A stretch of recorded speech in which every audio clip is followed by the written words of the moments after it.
Está aquí, Contacto Informativo.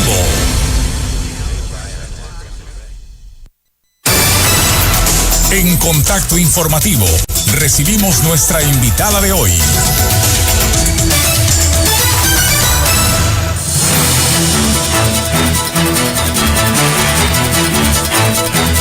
Las 7 de la mañana con 36 minutos. Gracias por estar con nosotros. Es Contacto Informativo a través de Máxima FM 104.3 para las provincias de Carchi, Imbabura y Pichincha en este día lunes, hoy 5 de agosto del año 2024. Saludamos también a través de nuestras redes sociales TikTok en vivo en estos instantes desde Ibarra para el Ecuador y el mundo, nuestro canal de YouTube Contacto Informativo Imbabura, como también nuestra plataforma www.turradiomaxima.com. A quienes están con nosotros también en Facebook Live en vivo y nuestro canal de YouTube Contacto Informativo Imbabura. Gracias por permitirnos compartir este boletín de la mañana de este lunes. Está con nosotros a través de nuestra plataforma la doctora Lucía Pozo, asambleísta en representación de la provincia de Imbabura. El pasado día sábado, en la ciudad de Ibarra, en el Coliseo de la Bola Amarilla, se procedió a realizar este ejercicio democrático al interior de los partidos como lo exige el Código de la Ley, porque se señala depende también de la voluntad de un proyecto político, tanto de gobierno como de la Asamblea Nacional, que es el primer poder político del Estado. Y si no hay en concordancia entre estas dos instituciones, se vuelve conflictivo, doctora Lucía. Mire, Leonardo, creo que es muy importante decirle a la ciudadanía que nosotros, como Asamblea Nacional, en los 8 meses que llevamos en funciones, hemos aprobado 25 leyes. 25 leyes, y de ellas 23 leyes han sido aprobadas con más de 100 votos de 137. Es decir, que en el 95-97% de normas ha existido primero un trabajo de acuerdo, de unanimidad, de poner muchas actitudes en el ámbito político para poder sacar adelante las leyes y normas que el Ecuador necesita. De ellas, probablemente el 70% sean normas y leyes en el ámbito de la seguridad. Eso por un lado, más allá de el tema que ya es como que latente en la ciudadanía de que la Asamblea no tiene pues un perfil precisamente de ser el poder político más querido de los ecuatorianos. Es sin duda alguna uno de los espacios más complejos de trabajar, donde se encuentran 137 personas de diversas proveniencias políticas con una carga ideológica, político, partidista importante. Y esto sugiere realmente de habilidad, de un trabajo extenuante para poder llegar a acuerdos que le beneficien al país, por un lado.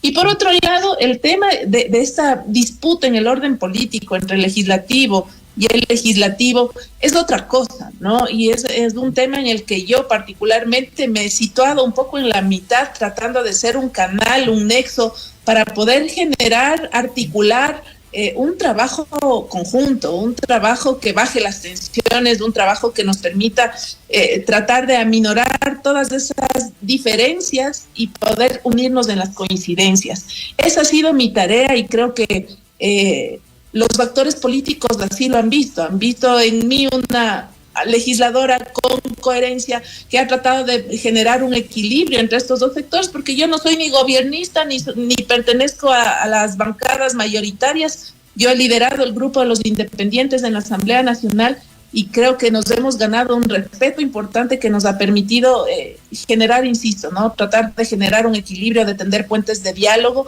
que nos han permitido también avanzar en cierta medida en algunos temas. Por supuesto que no habrán siempre coincidencias, por supuesto que vemos todavía que existen algunos problemas que al Ejecutivo no le gusta, que se les llame a los ministros, que ahora inclusive hayan algunos pedidos de juicios políticos, pero todos cumplimos una tarea, todos cumplimos una labor. La del legislativo es fiscalizar, esa es nuestra tarea.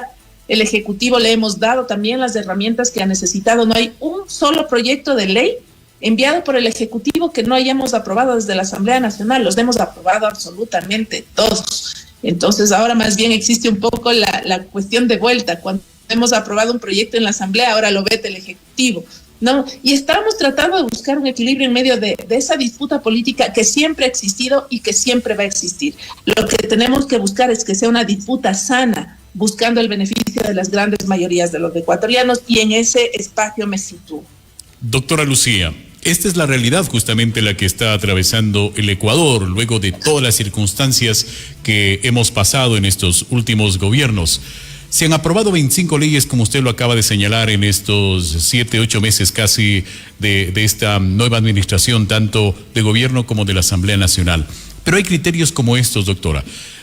Contigo hemos compartido en este país, hay demasiadas leyes, pero hay leyes que no se ajustan a la realidad que está atravesando el país, a la realidad política, la realidad económica, la realidad social y en otras áreas más. ¿Cuán de estas leyes consideraría usted o considera que las 25 leyes aprobadas que podría ser que son interpretativas para el Ejecutivo y para la misma Asamblea o la institucionalidad sean las que permitan estos cambios? Acabamos de ver que se han aprobado leyes urgentes económicas, pero la realidad económica del país continúa complicada. Se elevó el IVA, se ha elevado el precio de las gasolinas, la crisis económica continúa, hay una recesión económica. Hoy se habla de la elevación de las tarifas eléctricas posiblemente en los... Eso, el ISD, varios otros impuestos a las utilidades. O sea, recursos han recibido, pero de eso ya no tiene la culpa la Asamblea. Ya es una forma de saber cómo el presidente ejecuta su política de Estado, y eso pasa de nuestra cancha. Entonces, sí, nosotros elaboramos las leyes, tenga presidente. Ahora, ¿cuáles son las políticas públicas que se utilizan para operativizarlas? Por un lado. Y por otro lado, usted ha dicho, sí, aquí hay muchas leyes, correcto, y por eso esta legisladora de Imbabura, de todos ustedes, ha presentado una ley que a los políticos no les importa, porque no es estrictamente política, sino absolutamente técnica, que es una ley orgánica de codificación de las leyes para poder realmente saber qué tenemos. Aquí tenemos, querido Leonardo, la reforma de la reforma de la reforma de la reforma, y es una tortura. Además que nos obligan no solamente a los abogados, a los estudiantes de derecho, a todos los ciudadanos que quieran informarse, a comprar las leyes, cuando nosotros debemos codificarlas, ¿sí? Tener un portal público a través de la Asamblea Nacional que genera las leyes para que todos los ciudadanos tengan un libre acceso a la información de la codificación y de la legislación ecuatoriana. Desde la historia, desde el año 2009 que se creó la Ley Orgánica de la Función Legislativa, parece que es el génesis de las leyes en el Ecuador. No hay nada que nos permita saber por qué el Código de Trabajo ha cambiado y se ha reformado 30 veces. ¿Por qué el Código Penal se ha reformado 31 veces? Y no hay un proceso de codificación de eso y entender la dinámica social que ha permitido esos cambios. Eso no existe. Y yo he presentado ese proyecto de codificación absolutamente técnico, necesario para crear una comisión especializada permanente adicional en la Asamblea Nacional, que con la unidad técnica legislativa se encargue de todo el tiempo estar codificando las leyes, saber cuáles hay que archivar, cuáles sirven, cuáles no sirven, y de esa forma entregarles a los ciudadanos unos instrumentos técnicos, jurídicos y legales viables, habilitados y comprensibles. Doctora Lucía, con lo que usted acaba de señalar, creo que es importante decirle en todo caso al pueblo ecuatoriano que esta es la hoja de ruta que necesita justamente para que se trabaje desde las... Funciona así. Necesitamos políticas públicas claras para cambiar esa realidad. Leyes hay lo que quieran, lo que... Ahora legislamos, hemos tenido la propuesta de la presentación de un proyecto de ley absurdo de la LOA, de la Ley del Derecho de los Animales, que todos los ciudadanos conocieron, que ya fue presentado con un montón de cambios necesarios y sigue siendo absurdo. Entonces, ¿a dónde voy? Ni balas, ni leyes, Leonardo. Necesitamos, y creemos que vamos a cambiar la realidad de un país que ha estado destrozándose desde los últimos 15 años para acá, que ha sido un proceso sustantivo, permanente, de dañar la estructura social, de dañar la estructura política, de darles campo a los delincuentes, de darles impunidad a los ladrones de cuello blanco, me refiero sobre todo. Eso no se va a cambiar en 2 días, eso no se va a cambiar en una administración. Necesitamos, desde mi personal perspectiva, legislar en políticas públicas claras, sobre todo en el tema de la educación. Si no cambiamos el chip de nuestra gente, de nuestros niños, de toda una generación que hoy por hoy ha normalizado la violencia. ha normalizado la narcocultura. Ahora nuestros niños cantan barbaridades y no saben ni lo que dicen, pero eso ya está aquí, en su psiquis. Nuestros jóvenes, la aspiración de muchos sectores es tener dinero, no importa cómo.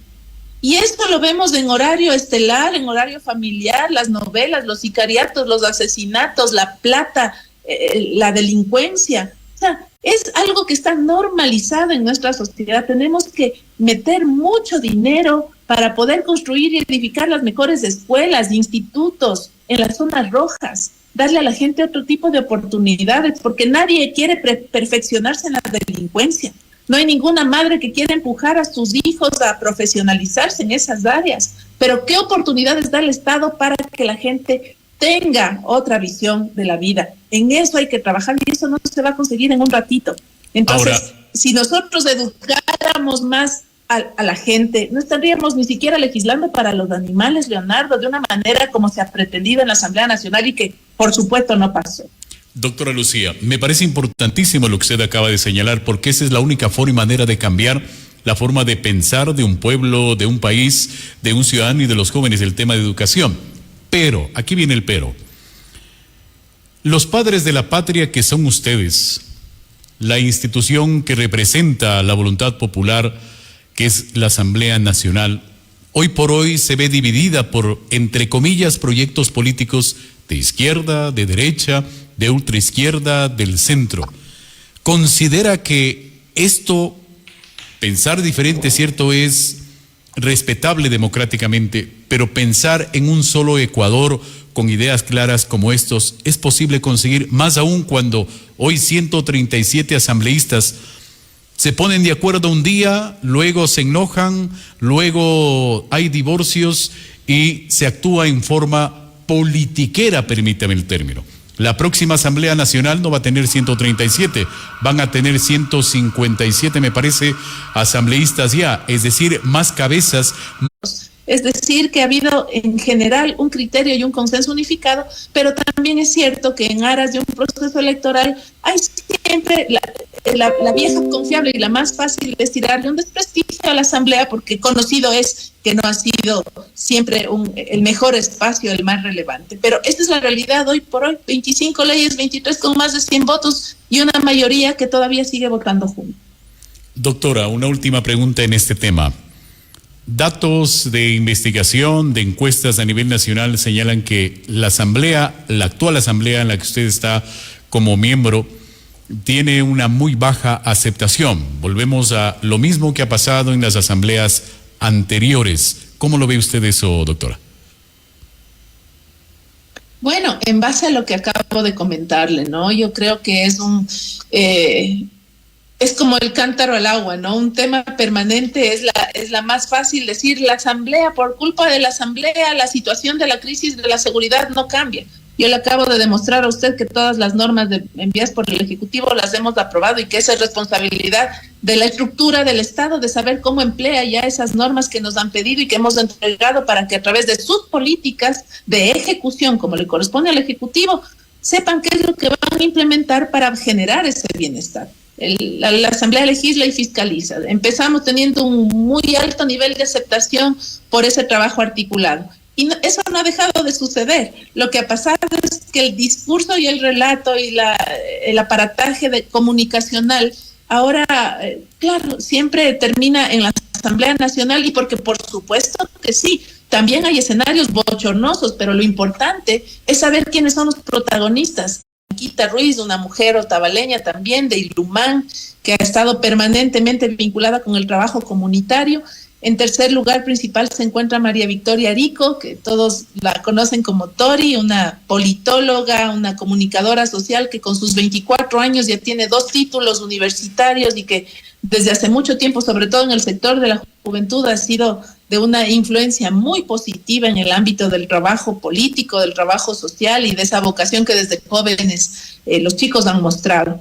El alterno de María Victoria es Josué Allen Castro, un gestor cultural de San Antonio de Ibarra, que durante mucho tiempo ha venido también militando, siendo parte de nuestras filas. En cuarto lugar principal se encuentra Diego Rodríguez, un ex marino, ahora presidente nacional del Batallón de Patriotas, de esta conglomeración de exmarinos, de ex policías, de ex miembros de las Fuerzas Armadas, un escritor, fue candidato a alcalde de Pimampiro, una votación extraordinaria, así que él es el cuarto de nuestra lista, y como alterna de Diego se encuentra Briana Cadena, una mujer joven también de Antonio Ante, a quien yo conocí en el territorio, trabajando codo a codo con las autoridades en el tema de los sectores vulnerables, niñez, adultos mayores, etcétera. Así que tengo una lista de gente potente, potable, muy vinculada a la actividad social.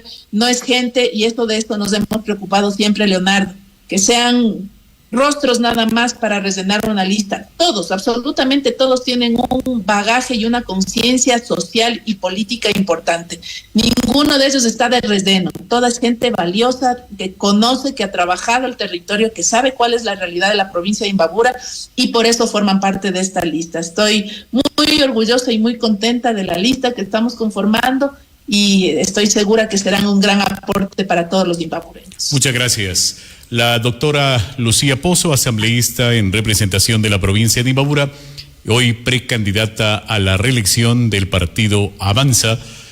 Estas primarias se realizaron el día sábado último en el Coliseo